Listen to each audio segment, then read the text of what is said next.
Vamos agora aprender os princípios de interpretação bíblico. Então, fica aí com a gente para você estar aprendendo esses princípios.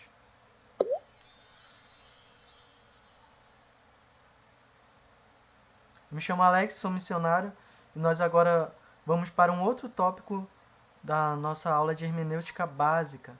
Então, nós já vimos aqui o que é hermenêutica, já vimos como a hermenêutica se construiu ao longo da história, e agora nós vamos entrar em alguns princípios gerais da hermenêutica básica.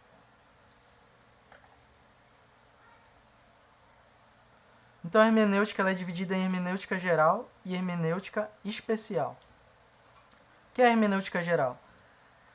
Ela lida com os princípios gerais aplicáveis a quaisquer textos bíblicos. Então, a hermenêutica geral são princípios gerais que você vai poder aplicar a qualquer texto das Sagradas Escrituras. Só que dentro da hermenêutica bíblica existe também a hermenêutica especial. Ela reconhece os diversos tipos de literatura nas Escrituras e figuras de linguagem, destacando as formas peculiares de tratá-las hermeneuticamente. Então vejam, dentro do método de interpretação bíblico, nós temos duas divisões. Essas duas divisões, elas acontecem numa hermenêutica geral, onde você vai ter princípios gerais que você vai poder aplicar em qualquer texto da Bíblia, e a hermenêutica especial, onde você vai ter princípios que vão ser aplicados a partes especiais do texto, a características especiais que o texto bíblico ele apresenta.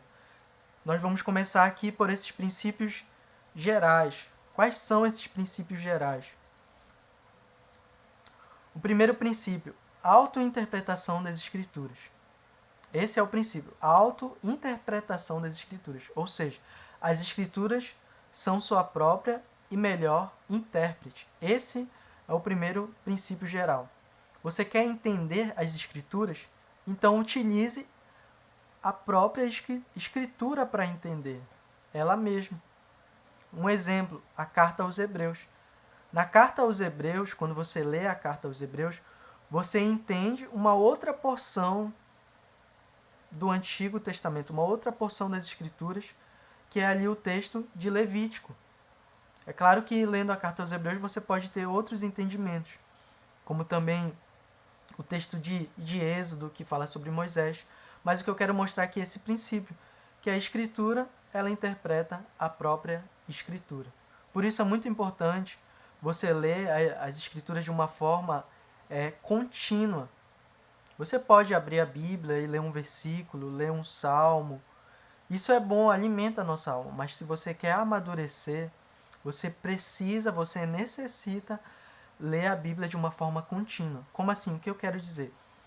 Você deve pegar um livro, por exemplo, os Evangelhos. Pega o Evangelho de Mateus e lê ele de uma forma contínua. Lê do capítulo 1 até o 28. Termina ele, termina os 4 Evangelhos, termina o Novo Testamento, termina o Antigo.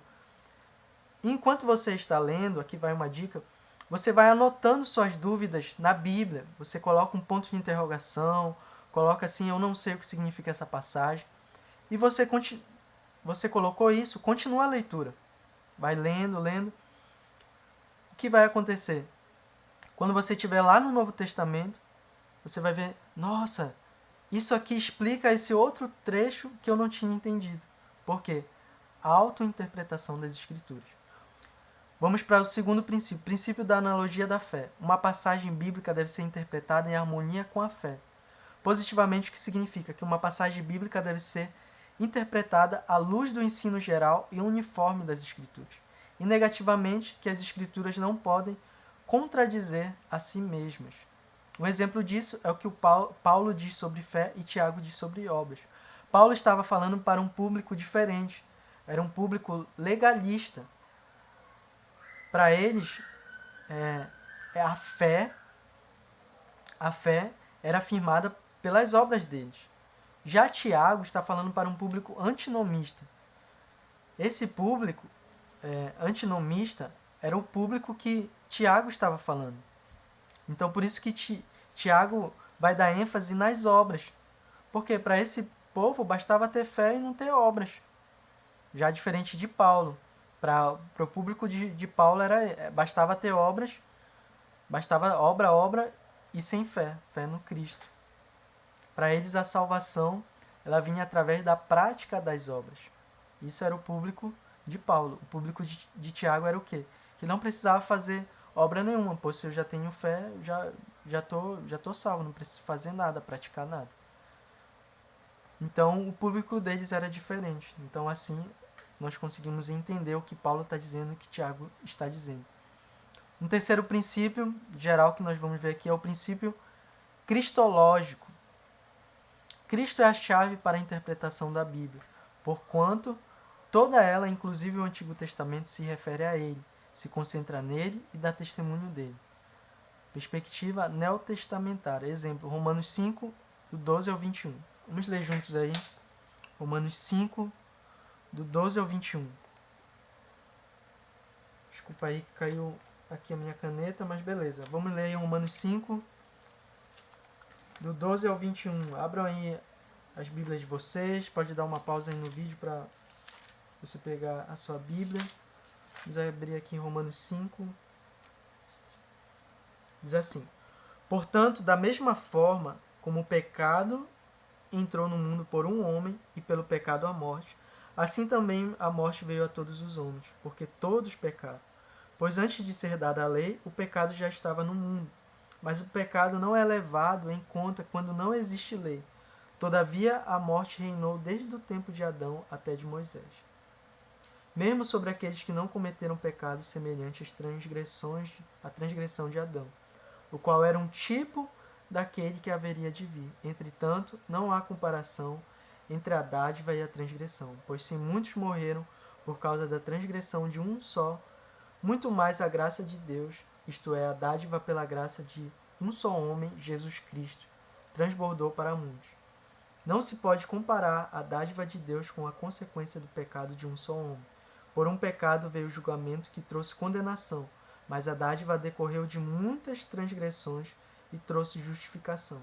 Se pela transgressão de um só a morte reinou por meio dele, muito mais aqueles que recebem de Deus a imensa provisão da graça e a dádiva da justiça reinarão em vida por meio de um único homem, Jesus Cristo.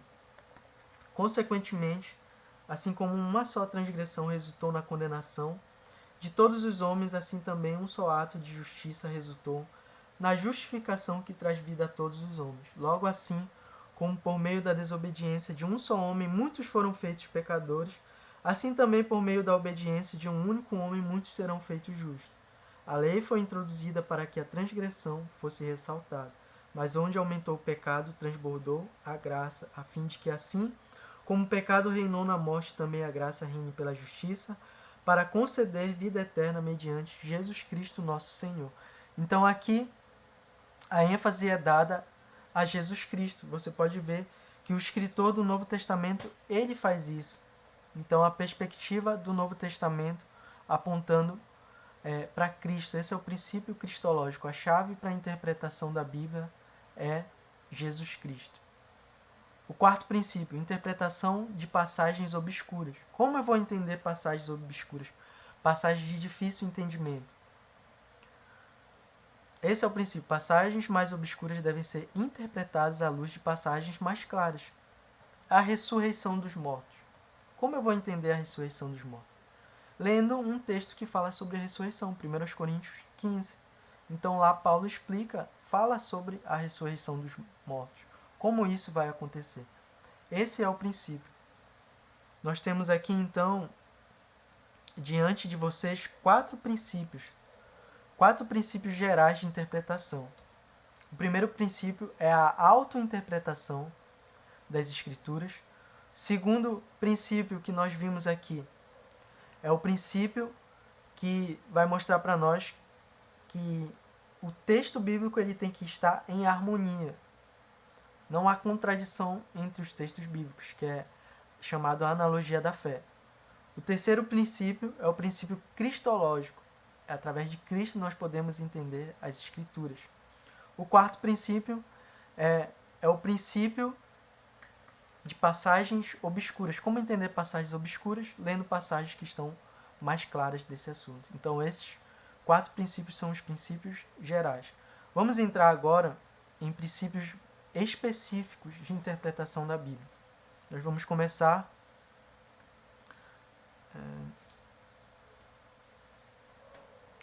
com essas formas chamadas também princípios especiais. Lutero e Calvino ressaltavam que, em geral, devemos interpretar as Escrituras literalmente. Contudo, a menos que o contexto ou a natureza da literatura estudada revelem que a interpretação deve ser realizada de outra forma, de uma forma peculiar.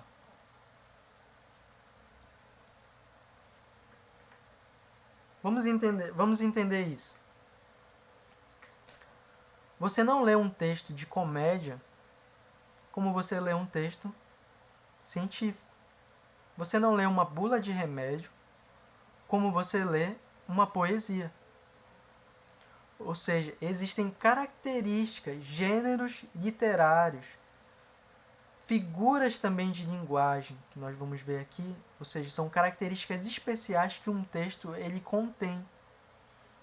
E você não lê um texto da mesma forma. Antes de você chegar nesse texto, um princípio, uma forma que eu vou falar para vocês aqui, é que antes de chegar nesse texto, você precisa saber qual é esse texto que eu estou lendo. O que ele é? Qual é o gênero desse texto? É uma poesia? Depois nós vamos ver isso mais a fundo, tá bom? Mais na frente. É uma poesia? É uma narrativa? É um texto de comédia? Depois que você sabe isso já vai nortear a sua interpretação. Quando você começar a ler o texto, você vai precisar observar características nesse texto. Esse texto bíblico tem alguma figura de linguagem, uma metáfora, uma símile, uma metonímia? O que tem nesse texto? Uma parábola? Uma comparação? Uma analogia? Então nós vamos olhar um pouquinho mais a fundo isso. Vamos começar pelas figuras de linguagem. Primeiro, a metáfora.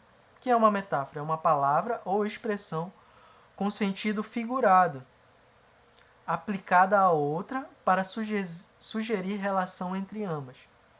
É uma comparação não expressa, pois o sujeito e a coisa com a qual ele é comparada estão entrelaçados. Vamos para o exemplo para ficar mais claro. Exemplos que nós temos no texto dos evangelhos. Vocês são o sal da terra. Essa é uma metáfora que Jesus ele explicou.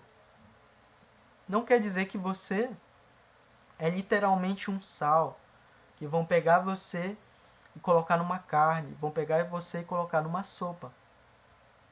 Ou seja, Jesus está fazendo aqui uma metáfora, ele está comparando uma palavra à outra. Vocês são a luz do mundo. Assim brilha a luz de vocês diante dos homens. Os olhos são a candeia do corpo. Se os seus olhos forem bons, todo o seu corpo será cheio de luz.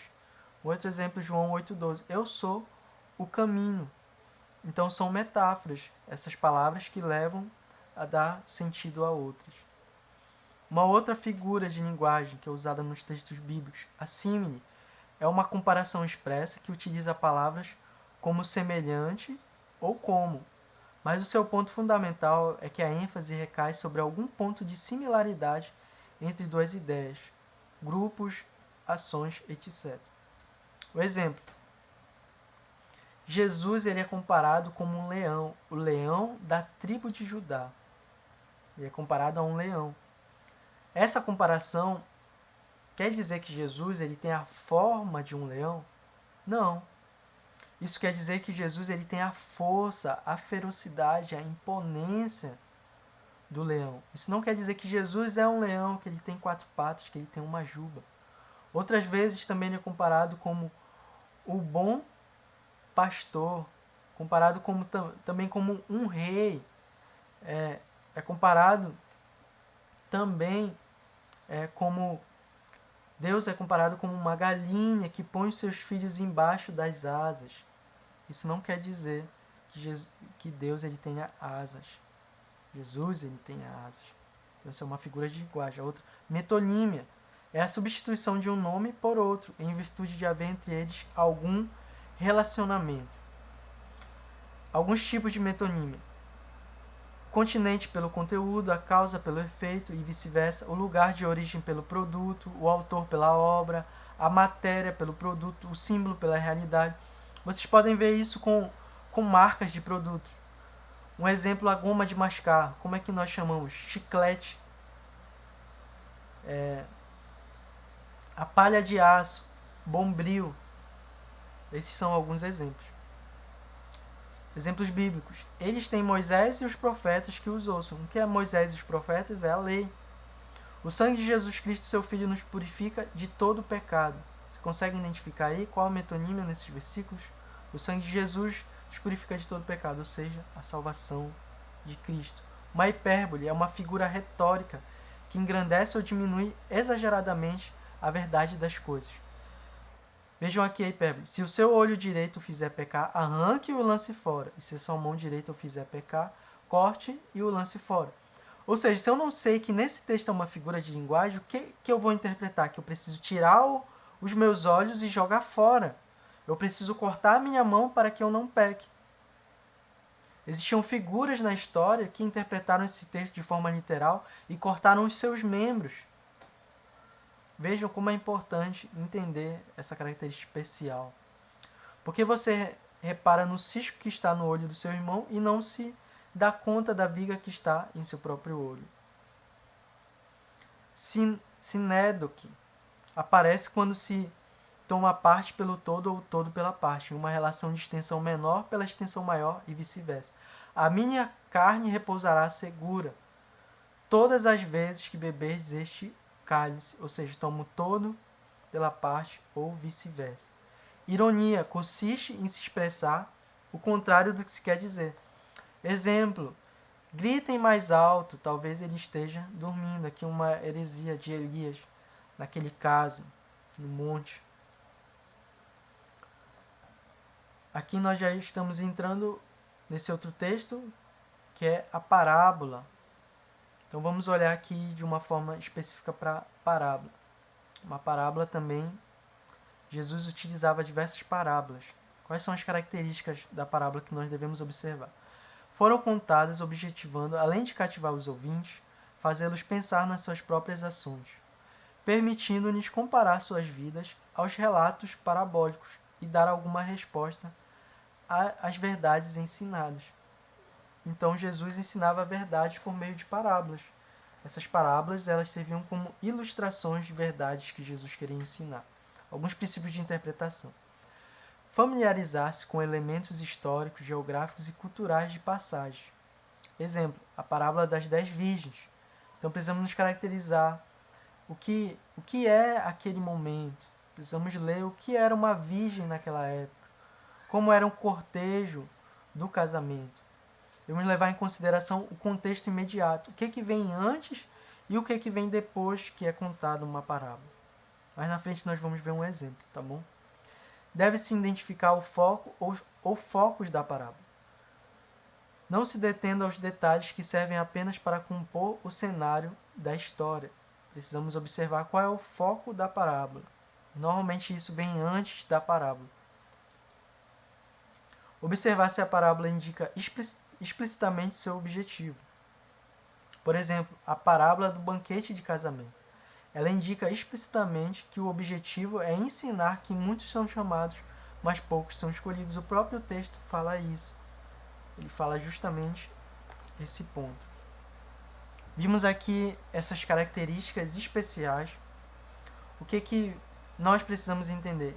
Quando lermos um texto bíblico, aplicarmos os princípios gerais que nós já aprendemos e quando estivermos dentro do texto, observar quais são as características especiais desse texto, quais são as figuras de linguagem para esse texto.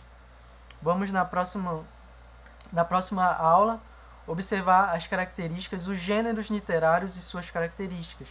Tá bom? Então continua conosco e até a próxima aula.